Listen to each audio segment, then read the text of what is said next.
할렐루야. 모든 영광 하나님께 올려드립니다. 감사합니다.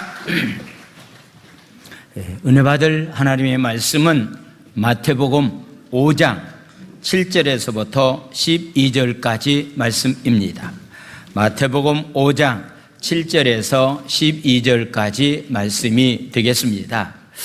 먼저 교회 소식을 알려드립니다. 주보를 참고해 주시기를 바랍니다. 교회 실시간 예배를 안내해 드립니다. 유튜브에서 오전 11시 예배, 새벽 예배가 5시에 실시간 예배가 방송이 됩니다. 여러분들이 참고해 주시고 혹시 못 나오실 경우에는 실시간 예배라도 꼭 참석해서 예배에 참여해 주시기를 바랍니다. 오늘은 예수님께서 예루살렘 성에 입성하신 종료주일로 하나님 앞에 예배를 드립니다. 예수님께서 십자가 지시기 위해서 예루살렘 성을 입성하실 때에 나귀를 타고 입성하게 되었는데, 그때 주위에 있는 수많은 사람들이 종려나무 가지를 흔들면서 호산나 호산나 하면서 다윗의 왕으로 이 땅에 오신 예수님을 찬양했습니다. 그래서 오늘은 종료주일이 되고 내일부터는 한 주일 동안 예수님이 십자가를 깊이 생각하면서 우리가 지내는 고난주간이 되겠습니다. 주님은 십자가를 앞두고 나와 1시간이라도 깨어서 함께 기도할 수 없겠느냐라고 말씀하고 있습니다.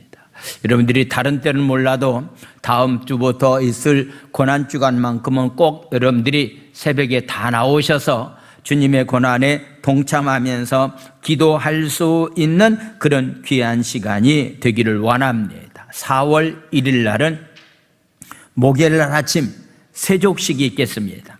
경건한 마음을 가지고 새벽에 세족식에 여러분들이 참여해 주시기를 바랍니다.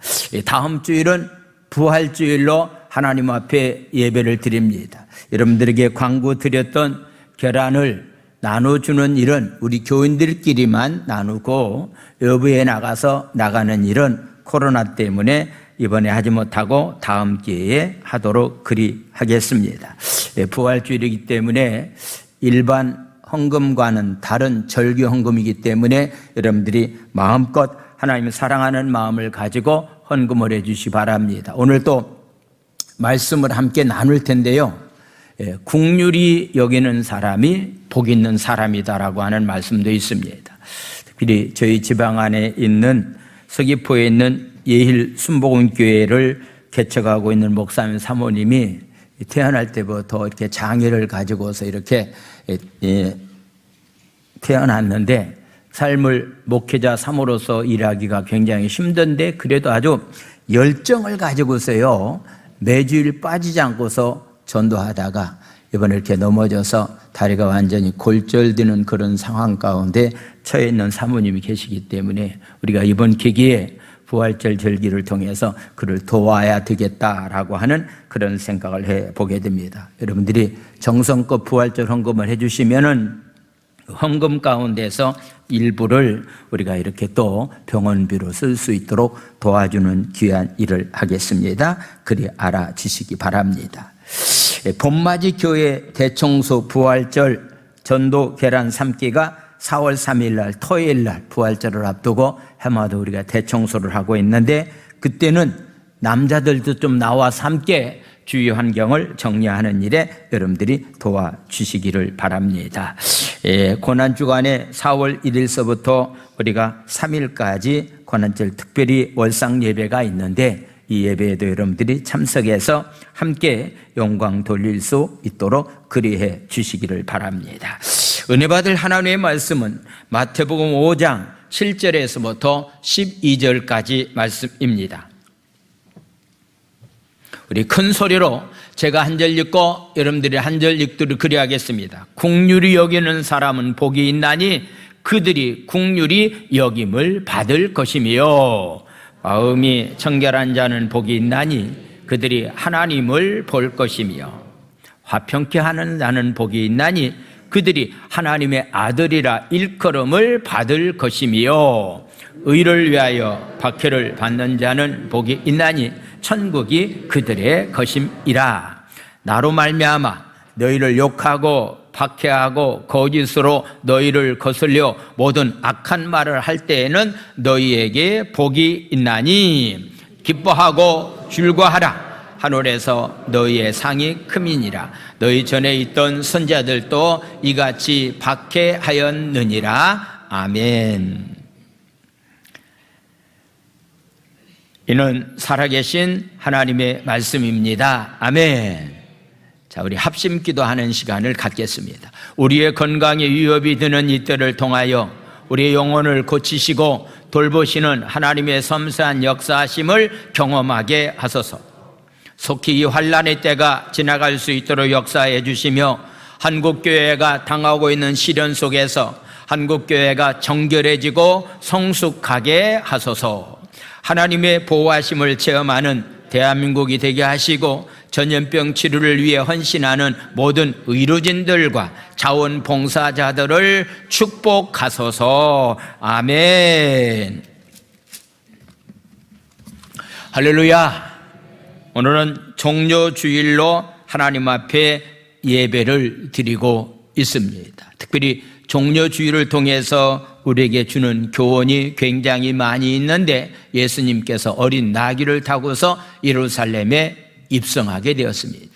건너편 마을에 가서 나귀를 풀어서 끌어오라고 했을 때 주인이 왜 남의 것을 끌어갑니까? 라고 물었을 때에 주께서 쓰시겠다라고 말씀했더니 아무 말 없이 나귀를 풀어서 끌어오게 해서 예수님이 나귀를 타고 예루살렘에 입성하게 되었습니다. 이번 주 한 주 동안은 고난주간을 통해서 주님이 저와 여러분들에게 특별한 시간을 요구하고 있습니다. 주님의 저와 여러분들에게 특별한 몸을 요구하고 있습니다. 주님의 저와 여러분들에게 특별한 삶을 요구하고 있습니다. 그렇다면 주님이 쓰시겠다라고 말씀한다고 한다면 시간을 내놓고 물질을 내놓고 몸을 내놓고 주님을 위해서 일할 수 있는 그런 귀한 삶이 되기 원합니다. 특별히 제주 순복음교회에 속한 성도라고 한다면 중직자의 직분을 받은 사람이라고 한다면 이번 주간만큼은 새벽에 꼭 나와서 함께 기도하는 그런 귀한 시간이 되었으면 좋겠습니다. 다 같이 한번 따라서 복창합니다. 기도가 백신입니다. 백신입니다. 할렐루야. 기도가 백신입니다. 전염병과 싸워서 이길 힘도 기도를 통해서 많이 이길 수 있다라고 생각을 해보게 됩니다. 저는 지난주에 4가지 복을 말씀을 드리고 오늘 또 나머지 4가지의 복을 말씀을 드리겠습니다. 심령이 가난한 사람은 복이 있는데 이 사람이 천국을 소유할 수가 있다. 애통하는 사람이 복이 있는데 이 사람이 위로를 받을 수가 있다. 온유한 사람이 복이 있는데 이 사람이 땅을 기업으로 받을 수가 있다. 의에 줄이고 목마른 사람만이 배부르게 될 것이다 라고 하는 말씀을 지난주 말씀을 드렸습니다. 오늘은 나머지 5째, 6째, 7째, 8째의 복을 나누는 시간을 갖겠습니다. 5째의 복은 긍휼히 여기는 사람은 복이 있는데 이 사람이 바로 긍휼히 여김을 받을 수 있게 된다라고 말씀합니다. 긍휼히 여긴다라고 하는 것은 빈곤한 사람을 불쌍히 여기는 자로서의 삶을 살아가는 사람인데 지혜의 문서인 잠언서 14장 21절은 이렇게 말씀하고 있습니다. 잠언서 14장 21절 말씀이 되겠습니다. 이웃을 업신여기는 자는 죄를 범하는 자고 빈궁한 자를 불쌍히 여기는 사람이 바로 복이 있는 사람이다 라고서 말하고 있습니다.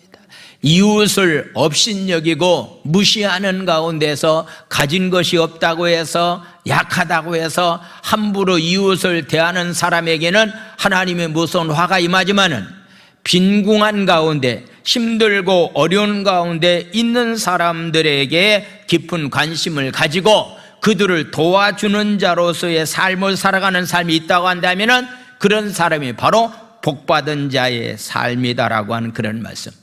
우리가 5월 달이 되면은 부부 가정학교를 항상 시작을 했는데 작년은 하지 못했습니다. 올해는 코로나19가 어떤 상황이 될지 모르겠지만은 만약에 모임 갖는 것이 풀려진다고 한다면은 아마도 이 귀한 세미나도 가져야 될 것이다라고 생각을 해보게 됩니다. 여러 가지 부부 사이에 지켜야 될 만한 것들이 굉장히 많이 있는데 제가 항상 강조하고 있는 말씀 가운데 하나는 서로 불쌍히 여기는 마음을 가져라. 아내에 대해서, 남편에 대해서, 자녀들에 대해서, 이웃에 대해서 이 긍휼히 여기는 마음이 무엇보다도 중요하다. 요즘 코로나 때문에 살기가 굉장히 힘든 상황 가운데 있기 때문에 서로를 어려운 상황 가운데서도 잘 견디고 있습니다라고 하는 한마디의 위로의 말이 상대방이 넘어진 가운데서 다시 일으킬 수가 있기 때문에 서로 긍휼히 여기는 마음이 우리 가운데 꼭 있어야 됩니다. 긍휼히 여긴다라고 하는 그런 말은 엘레오스라고 하는 말에서 파생된 말인데 사랑이라고 하는 의미를 거기에 포함시키고 있습니다. 히브리 말로는 헤세드라고 하는 말인데 이 동정심을 갖다, 상대방에게 동정심을 갖다라고 하는 그런 얘기인데 구약에서 사용할 때의 헤세드라고 하는 말은 주인과 종 사이에, 친지들 사이에서 관계 가운데서, 하나님과 인간과의 관계 가운데서, 특별히 이런 언약적인 관계 가운데서 발생되는 태도를 의미하고 있는데 바로 바울도 에베소서 6장 5절에서부터 9절까지 종과 주인의 관계는 이런 관계가 되어야 된다. 사장과 종업원의 관계는 이런 관계가 되어야 된다라고서 말씀하고 있는데 여기서 강조하고 있는 말씀이 서로 긍휼히 여기는 마음을 갖고서 상대를 대하는 삶이 필요합니다. 에베소서 6장 5절에서부터 9절까지 말씀을 보겠습니다. 종들아, 두려워하는 마음을 가지고 떨면서 성실한 마음으로 육체의 상전에게 순종하기를 그리스도께 하듯 하라고 말씀하고 있습니다. 바울이 강조하고 있는 것 가운데 하나는 부부간의 관계도 서로 그리스도께 하듯 하라, 부모에게도 그리스도께 하듯 하라, 종들과 어떤 면에서 주인과의 관계도, 상전과의 관계도 일하면서 예수님께 하듯 하라고 말씀하고 있습니다. 6절 말씀입니다. 눈가림만 하여 사람을 기쁘게 하는 자처럼 하지 말고 그리스도의 종들처럼 마음으로 하나님의 뜻을 행하라. 눈가림만 하면서 사람을 기쁘게 하는 사람들이 되어서는 아니 된다라고 하는 거. 여러분들, 주인과 일꾼의 차이점이 뭔지 아시죠? 일꾼은 시계만 보고서 일하다가 간다고 하는 그런 얘기 있습니다. 그러나 주인은 시계 보지 아니하고 일을 마칠 때까지 열심히 일하는 것이 주인이다라고 하는 그런 얘기입니다. 눈가림만 해서는 안 된다. 7절 말씀하겠습니다. 기쁜 마음으로 섬기기를 주께 하듯 하고 사람들에게 해서는 아니 된다. 8절 말씀. 이는 각 사람이 무슨 선한 일을 행하든지 종이나 자연이나 주께로부터 그대로 받을 줄을 알며라. 행하는 대로 종의 위치에서 주인을 잘 섬기면 그 결과로 좋은 결과가 가져오게 된다. 마지막 9절 말씀은 상전들아, 주인 입장에서는, 사장들 입장에서는 너희도 그들에게 이와 같이 하고 위협을 그치라. 공갈하지 말라. 이는 그들과 너의 상전이 하늘에 계시고 그에게는 사람을 외모로 취하는 일이 없는 줄 너희가 알매다. 너희들보다도 상전에 해당된, 사장보다도 높은 곳에 있는 분이 바로 우리의 영원한 사장 되시는 분이 바로 예수님이 계시다. 그렇기 때문에 그들을 함부로 위협하는 일이 있어서는 안 된다라고 하는 것을 말씀을 하고 있습니다. 요즘 직장 구하기가 굉장히 어렵습니다. 아마도 이것을 이용해서요, 힘 있는 사람이, 권력 있는 사람들이, 돈 많은 사람들이 힘없는 사람을 함부로 대하는 그런 일은, 이것은 하나님이 원하는 일이 아니다라고서 말씀하고 있습니다. 그래서 구약에서 이 용어는 주로 인간을 향하신 하나님의 역사를 의미하고 있지만은 신약에 와서는 언약의 성취자신 예수님께서 행하신 사역을 말하고 있습니다. 예수님이 하신 사역 가운데 우리는 국률 사역을 많은 사람들이 이야기를 합니다. 이들에게 먹을 양식을 주지 못한다고 한다면 기진맥진해서 집에 돌아가기 전에 쓰러져서 죽을 수도 있다. 그래서 광야에서 하나님께서 예수님을 통해서 귀한 기적의 역사를 베풀어 주셔서 먹을 양식을 그들에게 베풀어 주셨다. 이것이 바로 예수님이 우리 인간을 향한 국률 사역인데, 예수님의 사역을 본받는 자로서, 예수님의 마음을 본받는 자로서의 우리가 삶을 살아간다고 한다면 국률이 여기는 자로서의 삶을 살아가는 삶이 우리 가운데 있어야 됩니다. 국률이 여긴다라고 하는 것은요, 죄를 용서해 준다라고 하는 의미가 있습니다. 죄를 용서해 준다, 고통당하는 자와 궁핍한 자를 동정한다라고 하는 의미도 여기에 포함되었습니다. 그래서 죄를 용서해 주는 그것이 바로 국률입니다. 힘이 들고 어려운 고통당하는 사람들의 궁핍한 문제를 해결해 주는 것, 이것이 바로 국률입니다. 그래서 시련을 당한 사람들이 상황이 깊이 동참하면서 그들로 하여금 부담 없이 도움을 청하게 하는 것을 의미합니다. 바로 진정한 구제는 어떤 것이 진정한 구제냐면요, 상대방이 나에게 베풀 수 없는 상황 가운데 처해 있는 사람을 도와주는 것이 진정한 국률의 사역이고 진정한 구제라고 성경은 말씀하고 있습니다. 국률이 여길 대상은 제약된 세상이고, 성도는 이 세상의 빛과 소금을 실천하는 그런 존재가 되는 겁니다. 즉 성도만이 이 세상의 회복자로서 삶을 살아갈 수 있도록 주어졌기 때문에 우리가 상대를 국률이 여기는 가운데서 삶을 살아가면은 내가 하나님 앞에 국률이 여김을 받을 수 있다라고서 말씀을 하고 있습니다. 타인에게 국률을 베풀면은 하나님이 우리에게 국률을 베풀어 주신다라고 하는 거, 여러분들 성경은 항상 순서가 있습니다. 내가 이렇게 하면은 하나님이 이렇게 해 주시겠다라고 하는 그런 말씀입니다.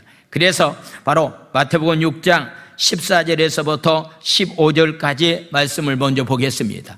어떻게 우리가 삶을 살아가야 되는가? 너희가 사람의 잘못을 용서하면은, 상대방의 잘못을 국률이 여기면 너희 하늘 아버지께서도 너의 잘못을 용서해 주시겠다라고서 말씀하고 있습니다. 바로 15절 말씀을 보겠습니다. 너희가 사람의 잘못을 용서하지 아니하면은 너희 아버지께서도 너희의 잘못을 용서하지 아니하리라고 말씀하고 있습니다. 여러분들 기억하십시오. 여러분들이 완전합니까?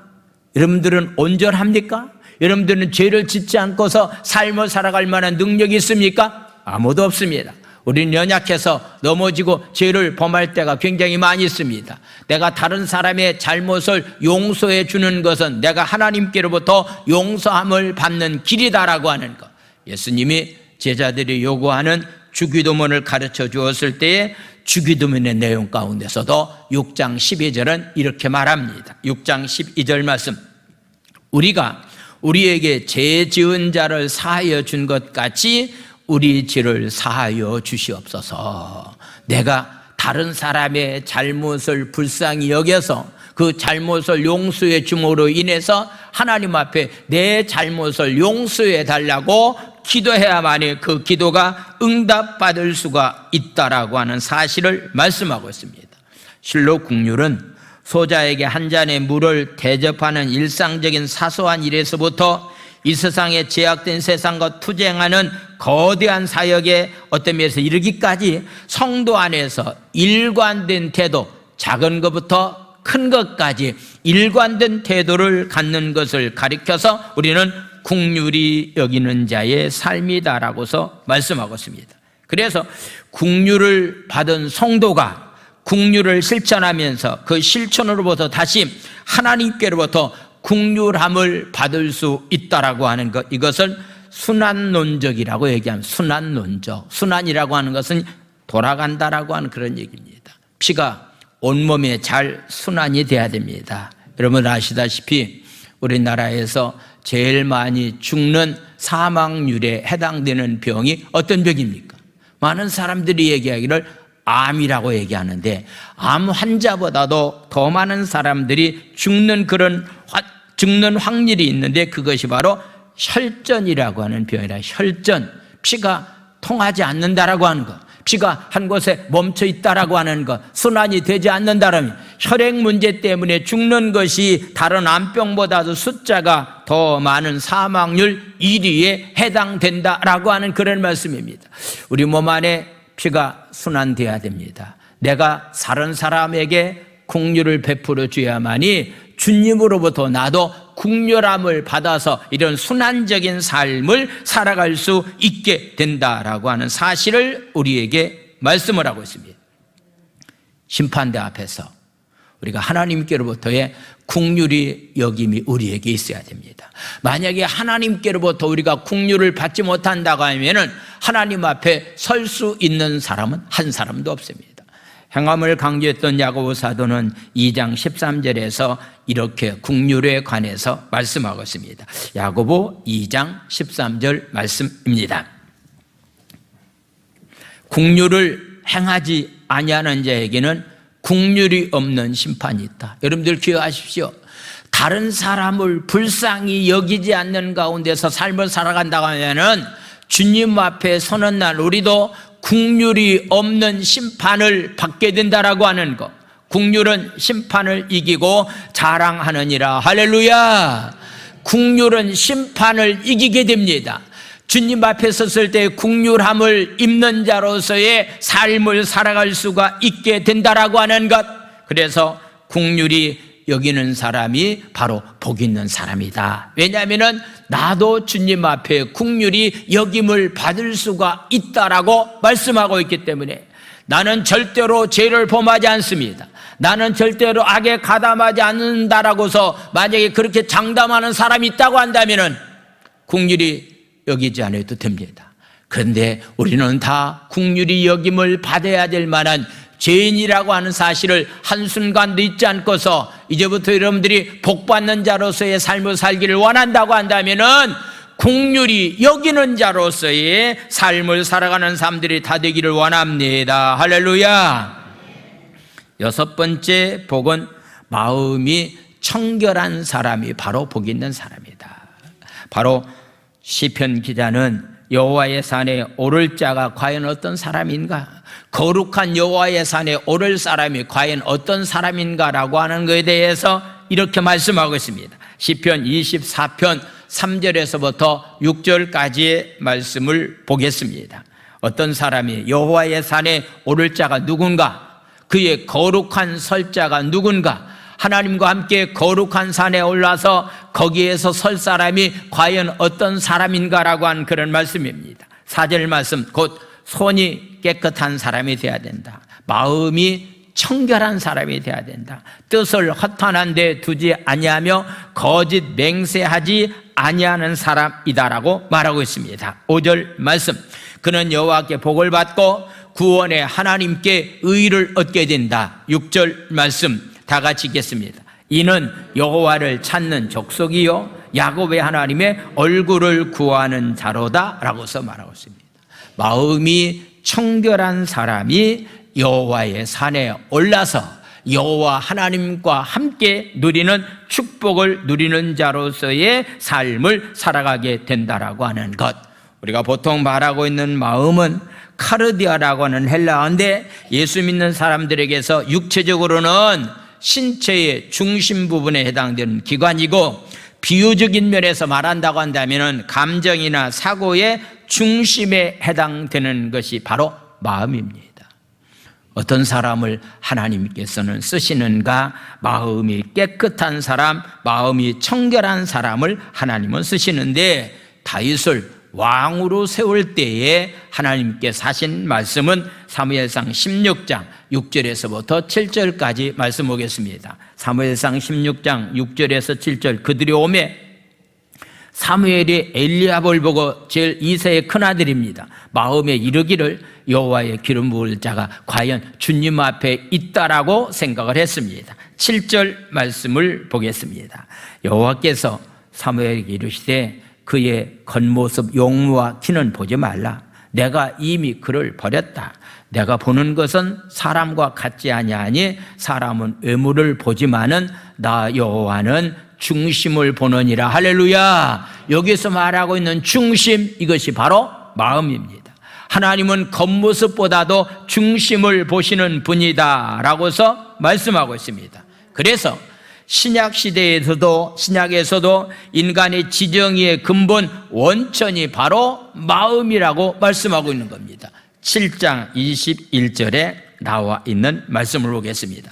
나더러 주여 주여 하는 사람마다, 입으로 주님 주님 부르는 사람마다 천국에 들어갈 것이 아니다. 다만 하늘에 계신 내 아버지의 뜻대로 행하는 사람만이 천국에 들어갈 수가 있다라고 하는 얘기는 입으로 부르짖는 것만 가지고는 안 된다는 겁니다. 진짜 마음 가운데 하나님의 뜻대로 행하려고 하는 마음 자세를 갖고 있는 사람만이 천국에 들어갈 수가 있다라고서 말씀하고 있는 겁니다. 그래서 이 청결하다라고 하는 얘기는 카다로스라고 하는 말인데, 유대 사람들은요 굉장히 정결 의식이 굉장히 많이 있습니다. 하나님 앞에 예배 드릴 때도 물론이거니와 병 가운데서 고침받을 때도 그냥 하나님이 전에 나갈 수가 없습니다. 정결 의식을 거쳐야 됩니다. 음식을 먹을 때도 반드시 손을 씻고서 음식을 먹는 것, 이런 정결 의식을 굉장히 많이 강조하고 있는데, 바로 유대의 정결 의식에서 나온 말이 바로 이 청결이라고 하는 말입니다. 그런데 마태복음 15장 18절에서부터 20절까지 예수님께서 이런 말씀을 하고 있습니다. 예수님이 하신 말씀, 이 청결이라고 하는 것이 과연 어떤 것인가? 입에서 나오는 것들은 마음에서 나온다. 여러분들 그냥 말을 해놓고 그냥 생각 없이 말했습니다라고 해서 이야기하는 사람들이 있는데요, 물론 생각 없이 말할 수도 있습니다만은 말은 내 마음 가운데 그런 마음을 품고 있으면은 말이 입으로 나오게 됩니다. 이것이야말로 입에서 나오는 것 때문에 사람을 더럽게 하는데, 우리 입에서 나오는 말과 우리 마음 가운데 있는 것들이 과연 어떤 것들인가? 19절 말씀 보겠습니다. 마음에서 나오는 것은 악한 생각과 살인과 간음과 음란과 도적질과 거짓 증언과 비방하는 것, 이것은 다 마음에서 나오는 것이다라고서 말씀하고 있습니다. 자, 20절 말씀, 이런 것들이 사람을 더럽게 하지 씻지 않는 손으로 먹는 것은 사람을 더럽게 하지 않는다. 입으로 들어가는 것은 절대로 더럽게 하는 것이 없고, 마음 안에서 나오는 것, 입으로 나오는 것이 가장 더러운 것이다 라고서 말씀을 하고 있습니다. 바로 오늘 본문에서 말하고 있는 마음이 청결하다라고 하는 얘기는 마음 가운데 탐욕이 제거된 가운데 있는 자의 마음의 상태를 가리켜서 내적인 청결을 의미하고 있는 겁니다. 마음의 탐욕이라고 하는 것 때문에 말씀대로 삶을 살지 못하는 것들이 우리 가운데 굉장히 많이 있습니다. 욕심 때문에 하나님이 그것을 제대로 하나님 앞에 드리지 못하는 탐욕이 내 안에 있다고 한다면 어떤 결과를 가져오느냐고 해서 묻는다고 한다면요, 가룟 유다의 마음 가운데 탐욕이 생겼습니다. 물질에 대한 지나친 욕심이 생겼습니다. 그래서 바로 예수님을 배반하고 팔고 말았습니다. 탐욕에 빠졌던 가룟 유다는 불의의 병기로 인생을 비참하게 마감하는 삶이 되었다라고 한 그런 얘기입니다. 왜 우리가 탐욕을 물리쳐야 되느냐고 묻는다고 한다면은, 탐욕을 가지고서 삶을 살아가면은 그 결과는 죽음이 우리에게 찾아오기 때문이다라고 하는 것을 말씀을 하고 있습니다. 그래서 예수님 때문에 죄 용서함을 받고 신실한 주의 백성으로 살아가는 성도의 마음이 바로 탐욕이 없는 깨끗한 마음이 청결한 자의 삶이다라고서 말씀하고 있습니다. 우리의 삶은 항상 육과 영의 싸움 가운데서 삶을 살아가고 있습니다. 무엇이 우리의 육을 정복하면서 이기면서 삶을 살았냐? 육의 정복을 받은 사람은 탐욕 가운데서 삶을 살아가는 사람이고, 영의 정복을 받는 사람은 영적인 능력 가운데서 삶을 살아가고 있기 때문에 우리는 항상 이 두 마음을 품으면 안 된다라고 하는 그런 얘기입니다. 야고보 사도는 두 마음을 품어서는 안 될 만한 이유를 야고보서 1장 6절에서부터 8절까지 말씀하고 있습니다. 6절에서 8절, 오직 믿음으로 구하고 조금도 의심하지 말라. 의심하는 자는 마치 바람에 밀려 요동하는 바다 물결과 같다라고서 말하고 있습니다. 우리가 믿음으로 구한 것은 응답받는 줄 믿어야 될 텐데, 믿음으로 기도했다고 하면서도 진짜 응답이 될까라고 하는 의심하는 마음을 가지고 있으면은 응답받을 수가 없다. 7절 말씀입니다. 이런 사람은 무엇이든지 주께 얻기를 생각하지 말라. 두 마음을 품으면 안 된다는 거예요. 믿음의 마음을 품고 의심하는 마음을 품고 있으면은 절대로 응답받을 수가 없다라고 하는 것. 8절은 이렇게 말합니다. 두 마음을 품어 모든 일에 정함이 없는 자가 되어서는 아니 된다라고 우리에게 말씀하고 있습니다. 우리 마음 가운데 하나님 보시기에 청결한 마음을 갖고 두 마음을 품지 않는 자로서의 삶을 살아가는 삶이 바로 우리의 삶이 되어야 됩니다. 그래서 시브리 기자는 10장 22절에서 25절에 이렇게 말씀을 하고 있습니다. 10장 22절, 우리가 마음의 뿌림을 받아 악한 양심으로부터 벗어나서 몸은 맑은 물로 씻음을 받았으니 참 마음과 온전한 믿음으로 하나님께 나아가는 자로서의 삶이 되어야 된다. 십자가의 보혈의 피의 능력으로 우리는 영육이 깨끗이 치료함을 받은 사람이 되었다. 또 약속하신 이는 미쁘시고 진실하신 분인데, 우리가 믿는 도리의 소망을 움직이지 말면서 굳게 잡고 24절, 서로 돌아보아 사랑과 선행을 가지고 너희들이 격려하는 자로서의 삶을 살자. 25절 말씀, 모이기를 피하는 어떤 사람들이 습관과 같이 하지 말고 오직 권하여 그날이 가까움을 볼수록 더욱 그리하자라고서 말씀하고 있습니다. 코로나 때문에 우리가 모임 갖는 것이 굉장히 지금 하지 못하는 가운데 있기 때문에 속한 시일 내에 구역 예배 모임도 정상적으로 모이고 오후 예배도 모이고 서로 성도들끼리 모여서 식사를 나누면서 친교를 나누는 가운데서 삶을 살아가는 삶이 필요한데, 이런 일로 인해서 우리가 그런 일을 하지 못하는 가운데 있기 때문에 우리가 속한 시일 내에 이렇게 자유롭게 하나님을 만나고 예배 드릴 수 있는 그날이 찾아올 수 있도록 우리는 깨어서 기도하는 자로서의 삶을 살아가는 사람이 되어야 된다. 왜 청결한 마음을 가져야 되느냐? 오늘 성경은 말합니다. 그런 사람이 하나님을 볼 수 있다라고 말하고 있습니다.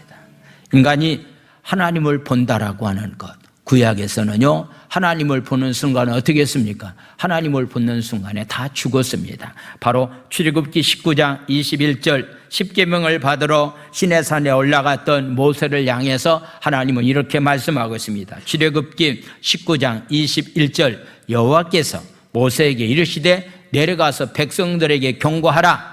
백성이 밀고 들어와 나 여호와께로 와서 보려고 하다가 많이 죽을까 하노라. 하나님을 본 사람은 살아있는 사람이 한 사람도 없었다라고 하는 그런 얘기입니다.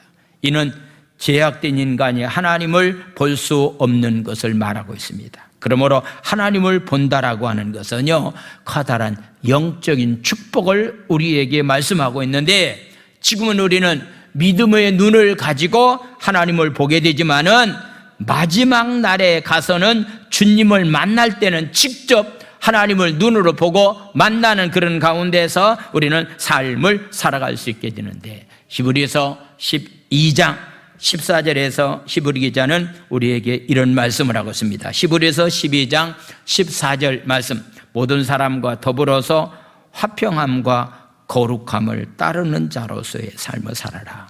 이것이 없이는 아무도 주를 보지 못하리라고 말씀하고 있습니다. 더불어 화평한 가운데서, 거룩한 가운데서 삶을 살아가야만이 우리는 주님을 볼 수 있다라고서 말씀하고 있습니다. 믿음의 눈을 가지고 이 땅에 사는 동안은 우리는 믿음의 눈을 가지고 주님을 보고 믿음의 눈을 가지고 하나님을 볼 수 있는데, 마지막 날, 마지막 영원한 천국에 가서는 우리는 어떻게 삶을 살 것인가라고 하는 것, 요한계시록 21장 22절에서부터 27절까지 말씀, 성 안에서 내가 성전을 보지 못하였으니 이는 주 하나님 곧 전능하신 이와 및 어린 양이 성전 안에 있다라고서 말씀하고 있습니다. 23절 말씀, 그 성은 해나 달에 비침이 쓸데없으니 이는 하나님의 영광이 비치고 어린 양이 그 등불이 되심이기 때문에 천국에 가서는요 전기요금 낼 만한 이유가 전혀 없습니다. 24절 말씀, 만국이 그 빛 가운데로 다니고 땅의 왕들이 자기 영광을 가지고 그리로 들어가게 된다. 25절 말씀, 낮에 성문들은 도무지 닫지 아니하느니 거기에는 밤이 없다. 성문 안에 하나님이 계시고 성문 안에 예수님이 계시기 때문에 문이 닫혀지지 않기 때문에 볼 수 있다라고 하는 얘기입니다. 26절 말씀, 사람들이 만국의 영광과 존귀를 가지고 그 안에 들어가겠고, 27절 말씀, 무엇이든지 속된 것이나 가증한 일 또는 거짓말하는 자는 결코 그리로 들어가지 못하는데 오직 어린 양의 생명책에 기록된 자들만이 성전 안에 들어가서 하나님의 얼굴을 보면서 하나님과 영원히 살게 될 것에 관해서 말씀하고 있습니다. 그런 소망과 믿음을 가지고서 여러분들이 삶을 살아가다가 정말로 청결한 마음을 가지고 날마다 믿음의 눈을 가지고 하나님을 날마다 보면서 삶을 살아가다가 영원한 천국에 가서 하나님과 함께 사는 귀한 삶들이 임하게 되기를 예수님의 이름으로 축원을 드립니다. 할렐루야. 일곱째 복은 화평케 하는 사람들이 복입니다. 화평은 에이레라고 하는 헬라어 말인데 우리가 잘 알고 있는 히브리 말 샬롬과 같은 그런 의미를 가지고 있는 겁니다. 이것은 바로 개인의 안녕에나 국가 간의 평화를 의미하기보다는 근본적으로 하나님과 나 사이에 평화를 누리면서 삶을 살아가는 삶이 바로 우리의 삶이 되어야 된다. 이번 주간이 고난 주간이고 우리 주님의 고난에 깊이 묵상하면서 삶을 살아가야 될 만한 이유가 여기 있는데, 바울은 에베소서 2장 14절에서부터 18절까지 이런 말씀을 하고 있습니다. 인류 역사상 가장 완벽한 화평의 실현자가 누구냐? 그분이 바로 예수님이다. 에베소 2장 14절, 그는 우리의 화평이신지라 둘로 하나를 만드사 원수된 것 곧 중간에 막힌 담을 자기의 육체로 하셨다. 하나님과 우리 사이에 죄라고 하는 담이 막혀 있었습니다. 그런데 예수님이 십자가상에서 죽으심으로 말미암아서 죄의 담이 다 허물어지게 되었다라고 하는 것. 15절 말씀, 법조문으로 된 계명의 율법을 폐하였으니 이는 이 둘로 자기 안에서 한 사람을 지어 화평하게 만들기 위해서 십자가상에서 죽으셨다. 16절 말씀, 십자가로 이 둘은 한 몸으로 하나님과 화목하게 하려심이라 원수된 것을 십자가로 다 소멸시켰다. 17절 말씀을 보겠습니다. 또 오셔서 먼 데 있는 너희에게 평안을 전하시고 가까운 데 있는 자들에게 평안을 우리에게 허락해 주셨다. 제 문제를 가지고 있으면 평안이 없습니다. 제 문제를 가지고 있으면 화평한 삶을 살아갈 수가 없습니다. 그런데 예수님께서 바로 십자가상에서 죄의 문제를 해결해 주셨다. 18절 말씀입니다. 이는 그로 말미암아 우리들이 한 성령 안에서 아버지께 나아감을 얻게 하려 하심이니라. 할렐루야. 죄악된 인간이 하나님 앞에 나갈 수가 없습니다. 그런데 예수님이 십자가상에서 죄의 문제를 해결해 주셔서 우리는 화목제물이 되어주셨다. 예수님이 우리를 화평케 만들어 주셨다라고서 우리에게 말씀하고 있습니다. 바로 예수님의 대속적인 사역이 하나님과 인간 사이에서 십자가의 보혈의 피의 능력으로 평화의 사역을 하셨다고 한다면은 우리도 십자가 지는 마음을 가지고 화평케 하는 자로서의 삶을 살아가는 삶이 바로 우리의 삶이 되어야 됩니다. 왜냐하면 이 화평케 하는 자로서의 삶을 살아가는 사람들에게 하나님의 아들이라고 하는 칭호를 주신다라고서 말씀하고 있습니다. 아들이라고 하는 칭호가 온유하고 심령이 가난하고 의를 사랑하고 긍휼히 여길 줄 알고 특별히 화평케 하는 일을 위하여 준비되어 있고, 그로서 하늘에 계신 아버지의 성품을 반영해주고 있는 천국의 상속자들을 의미하고 있습니다. 우리는 하나님의 자녀가 되었다라고 하는 것. 육신의 자녀는 아버지의 성격이나 겉모습, 마음을 전수받게 되는데, 우리는 하나님의 자녀이기 때문에 하나님의 모습이 우리 가운데 있어야 됩니다. 그러면 그 하나님의 모습은 바로 어떤 모습이냐? 화평케 하는 일보다도 하나님을 닮는 모습은 없다라고 말하는 사람도 있습니다. 그러므로 이 축복의 선언은 정치적인 면에서 정류를 불태우고 있던 그 당시에 열심 당원들에게는 커다란 충격적인 내용이었습니다. 왜냐하면 바리새인들로서 기도하는 모이기만 하면 서로 다투고 싸우고 분열시키는 그런 일들이 있었기 때문에 주님은 화평케 하는 사람이 되어야 된다. 그래야 너희들이 하나님의 아들이 될 수 있다라고 하는 말이 굉장히 커다란 충격적인 말씀이었다라고 하는 얘기입니다. 오늘도 여러분들이 진짜 하나님의 자녀가 된 모습을 보여주는 자로서의 삶을 살기를 원한다고 한다면 화평의 삶을 사십시오. 서로 싸우려고 하지 말고 미움 가지고 다툼 가운데 있는 자의 삶이 아니라 화평한 가운데서 삶을 살아가면은 진짜 여러분들이 삶의 모습 가운데서 정말로 당신은 하나님의 자녀입니다. 당신은 하나님의 자녀입니다라고 하는 그런 칭호를 받게 된다라고 우리에게 말씀하고 있기 때문에 이런 복이 여러분들에게 임하기 원합니다. 할렐루야. 마지막 8번째 복은 의를 위해서 핍박을 받는 사람이 복 있는 사람이다. 까닭 없이 고난을 받았다라고 하는 의미도 있지만은 사실 그 이상의 의미를 갖고 있는 것이 의를 위해서 핍박받는 자의 삶입니다. 즉 하나님의 계명을 지킴으로 고통당하는 것, 우상에게 절하거나 불의와 타협하기를 거부한 일로 인해서 고통당하는 일도 있습니다. 그리고 하나님 나라와 복음의 확장을 위해서 진력하다가 고통당하는 그런 일도 있습니다. 예수님 이름 때문에 명예가 실추되고 사회적인 면에서, 정치적인 면에서, 경제적인 면에서 통제를 받는 그런 경우도 있습니다.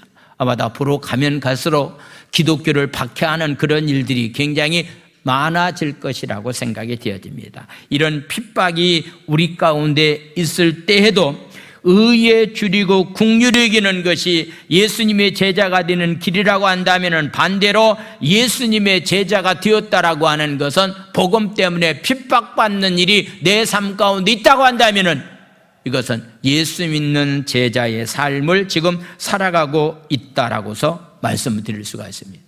바울은 디모데후서 3장 12절에 너희들이 경건하게 살기를 원하느냐? 경건하게 삶을 살기를 원한다고 한다면 박해를 받아야 된다라고서 말씀하고 있는 겁니다.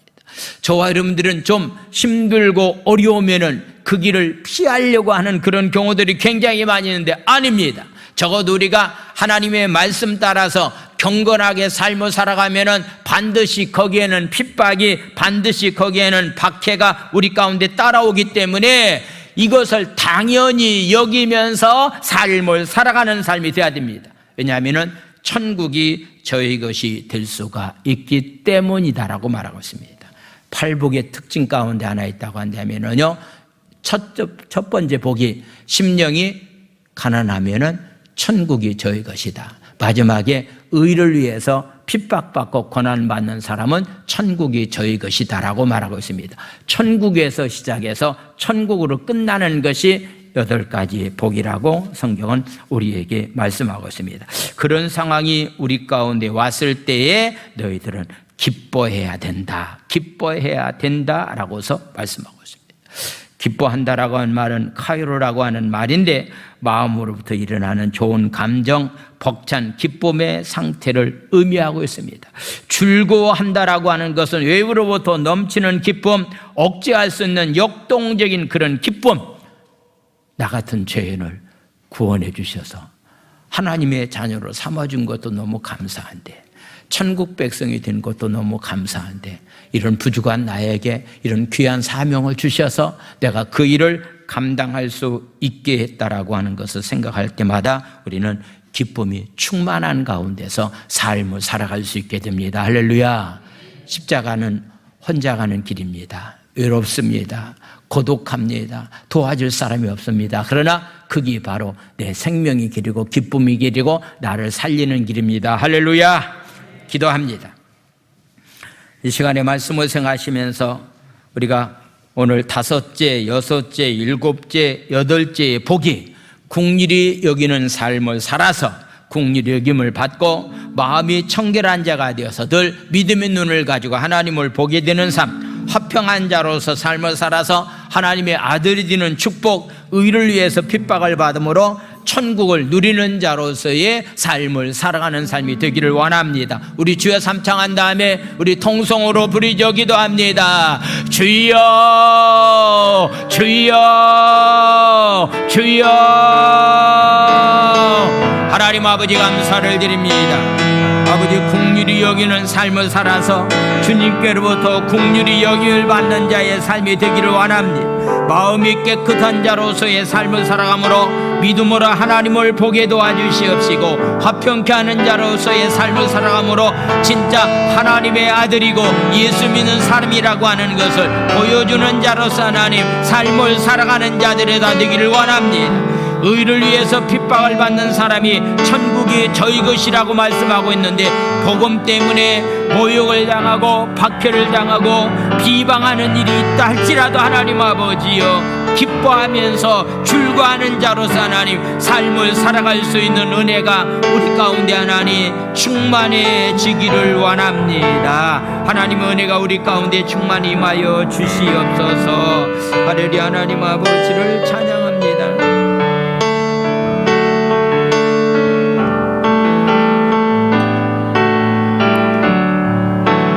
넘지 못할 산이 있거든 주님께 맡기세요. 넘지 못할 파도 있거든 주님께 맡기세요.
아버지, 우리 삶의 현장에 넘지 못할 산이 우리에게 많이 있습니다.